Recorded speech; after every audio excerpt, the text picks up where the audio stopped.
Hi guys, welcome back to my channel. I'm excited to see you guys here again. Thank you for staying with me, all 133 of you. It's amazing, to be honest. I found no words. I said I was gonna post a video specifically expressing my thanks in your commitments to my channel and what I have to say and giving feedbacks.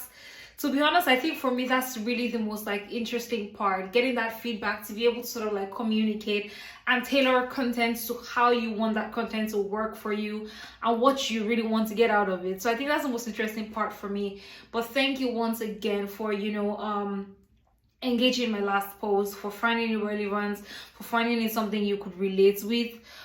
Thank you very much. I really appreciate the feedbacks and just the fact that you watched, liked the engagement. So please, if you haven't subscribed, do that. Thank you. Post a like, post any comments, post any feedbacks you have, and be sure to share this with your friends. I'm very sure right now you'll have different friends who are looking forward to doing this journey. Please share this with them. It would be so helpful for them. Thank you guys again and welcome back. So today we will be talking about what your motivation is into getting you into B school or postgraduate school. It's really going to be taking 3 different segments. We'll be looking at the why, which is your main motivation. Then we'll go on to look at the when, and then the what basically, and then the where as well. So I'm excited to talk to you guys about this today because I will be speaking mainly from personal experiences, and if it worked for me, most likely if you were to sort of fine-tune some of the things I'll be telling you today to your own personal life, most likely it will also work for you as well. So the first part really is about understanding what your motivation is for taking a postgraduate degree. For me, I started my career in this organization, and the first thing I did there once I got it like this was I had this amazing female CFO. So I have a corporate finance background, doing that for a while. I'm a chartered accountant. And then I saw her and I'm like, oh my gosh, that is who I want to become. That is the woman I want to be. She exuded so much power, confidence, just pure raw, just pure success, basically. When I think about her and I'm just like, oh, ma'am, thank you so much for being that one motivation for me. I had an amazing mother, I had an amazing father, but I just didn't see them as motivation enough, especially in the career path for me, considering I was the only one who did the whole accounting, getting chartered and stuff. So having that one person I could look up to say that this is who I really wanted to become was extremely critical for me in this journey. And I implore you to find that one person for yourself today as well. You might think that they don't play key roles, but if you're like me, to be honest, people like that go a very long way in impacting how your life sort of turns out. So I'm looking at this woman and I'm like, okay, I want her to be my mentor. Next thing I do is I walk into her office and I'm like, ma'am, I know I'm a small girl, but I want to be like you in a few years, and I want to do every single thing you did that got you to the point where you are today, so that by the time I'm your age, I'm most likely in the same position as you or even a higher position than that. And the first thing she did was she giggled to herself. I'm like, I'm sure in her head she'd have been like, where did this child come from? What is she talking about? But me being as confident as I was, I smiled along with her and I'm like, ma'am, I'm serious. And she's like, okay. First thing you will do for me is draft a 6-year plan of where you see yourself in the next 6 years. Trust me, I take these assignments to heart. I went to my PowerPoint on my laptop, drafted a whole plan. Year 1, I will be writing my professional exams. Year 2, I should have been promoted to a assistant manager. So I literally had it down to the teeth, right? I did everything. I even put in book recommendations that I could read to get me to that point, because I assume she must have read some books as well, maybe on success or stuff like that. I just put in everything. Then I went back to her and I'm like, ma'am, this is my plan.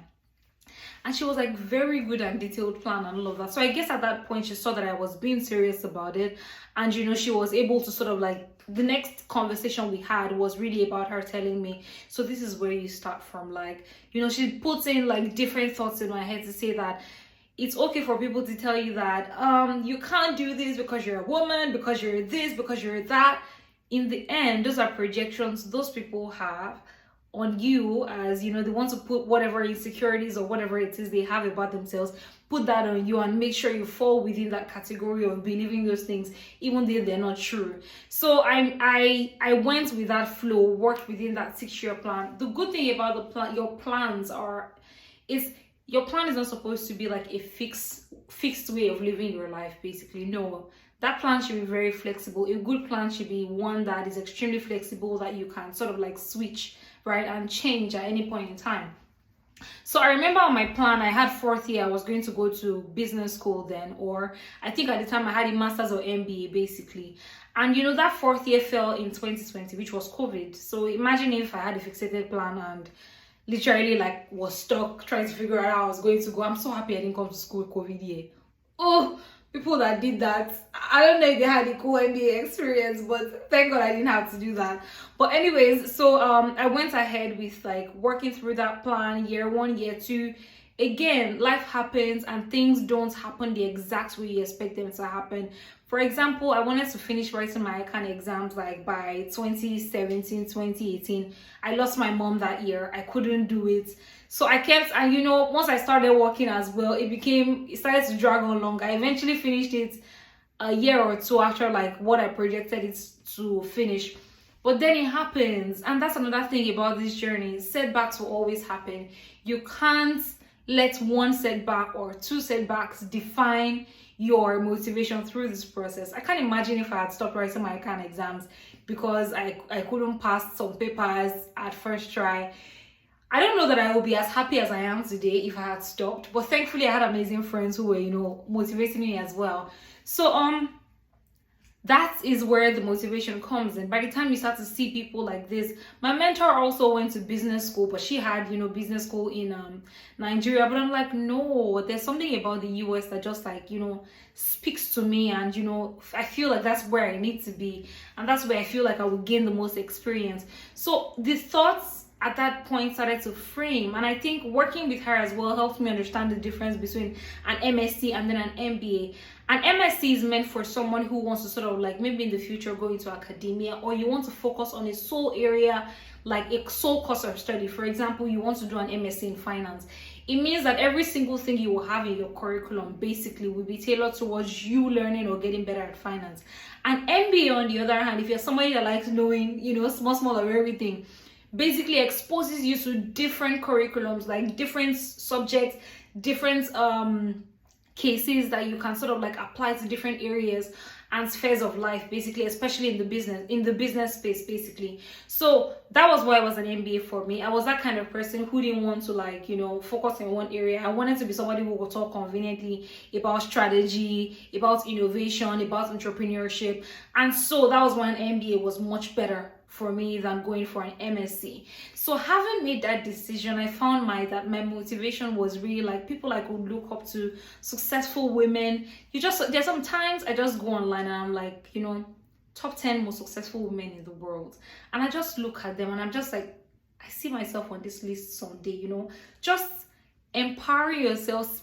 No, see, one thing you probably don't know is nobody empowers yourself, or nobody is capable of empowering yourself more than you, right? By the time you start to speak these things into existence and start to like live them, you carry yourself differently, you walk differently, you just start to live the kind of like success you see, right? You start to live it, you start to like achieve different things, and it all starts to fall into place. So that is really the first part. This journey requires that you understand exactly what it is you want to do, have your motivations for it, that, you know, you're looking at the end results. Maybe in a couple of 10 years or 8 years, you're looking at it up right there and saying that this is where I want to go to. And so it becomes your anchor, so that when things are not going as well as you like want it to go, or are not going as fast as you want it to go, you're looking at this plan and saying that this is where I want to go to. It is possible. You can do it. You know, you stay motivated basically. And so those were my decisions for like, you know, choosing the MBA instead of the MSc. The second thing was then, like I said, where was I going to do this? There are different amazing countries that you go to. Right now, the most popular is UK, Canada, US. The reason why the US stood out for me is a very simple, very simple reason. The one is the business space. The US business space has whatever kind of transaction you're looking for, right? And I say this as a finance person, it just exposes you to so many things, right? And there are different scenarios that you don't find in a lot of other countries. And the US space is also very diverse. So if you go into that space, trust me, you're not the only black person there. If you go into that space, you're not the only Asian person there. If you go in there, you're not the only Indian person. It is such a diverse community that you have so many people doing businesses here.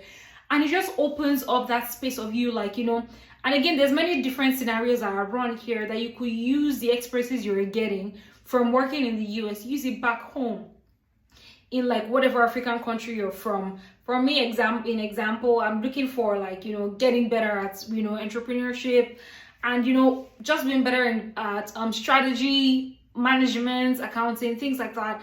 And these are like spaces where you could practice these things, and you get faced with so many scenarios that when you move back to a country as peculiar as Africa with a different markets, it's easy for you to take in some of the things you've learned from here and apply them, and also still be flexible enough to adjust those plans or whatever learnings you've gotten from the US to your own country's like specifics, basically. So that was basically my reason for why it was the US. And again, the standard of living is basically, I would say, average. You can be a middle class person and be doing well here. So that's one thing about the US as well that I think was very attractive to me. And again, from all the schools application process, I found the US to be quite simple, because it's literally all the information you need is literally on the internet. Like I said before in my previous video, find where you want to go to understand what their requirements are. They are easy peasy, nothing extraordinary. And I think funding might be a drag, might be what people like have issues with. I will talk about that in my next video, but for now, choose the where and sort of like stick to it. And then the next thing was when, basically. There is never a perfect right time, let me say it like that, for you to decide when you want to do your MBA, MSc, or postgrad study. You decide you want to do it, you work hard towards getting into the school, and then you go to school. It's really that simple. Again, I said I had my own going to business school on my 4th year. Yes, eventually it was pushed to my 5th year because it was COVID happens, and then I couldn't go to school, I couldn't do anything, so nobody could do anything basically. And again, I said I was happy that didn't happen. So, but yeah, think about it like, once again, it's this idea, it starts in your head somewhere, and you're like, you start to do everything like getting you towards that point. But then one thing you want to think about is, or I know people have issues with, say maybe they have families already. Once you decide to do it and you've chosen that, okay, I'm applying for this round, trust me, everything falls into place, right? I need you to keep a very open mind to say that when you choose to apply to school, irrespective of whatever difficulties you might be facing at that time, do it first and get the admission first, and you will see how things will start to fall into place for you. So again, think about like when is the most convenient time for you, right? If you say you want to apply for round 2, round 3, do it, think about it, just get it done first, and then everything else will fall into place. And that would be all for today and on the video. I'm grateful to you guys for sticking by me, for subscribing in advance if you haven't subscribed yet. Thank you for listening to me run for 13 to 14 minutes. But I really do hope this motivates you to like get started on your journey today. I did it, and I promise you could do it too very easily. And I'm here to sort of help you through this process. I'm here to tell you everything you need to know, motivate you as much as you need to be motivated to get started on it. And to be honest, I can't wait to share your success stories. I can't wait to celebrate with you when it starts to happen. But do me a favor, just start. See you next time on Vicky Talks Everything. I love you all. Thank you so much. Please subscribe, please share, please like. Thank you. Bye-bye.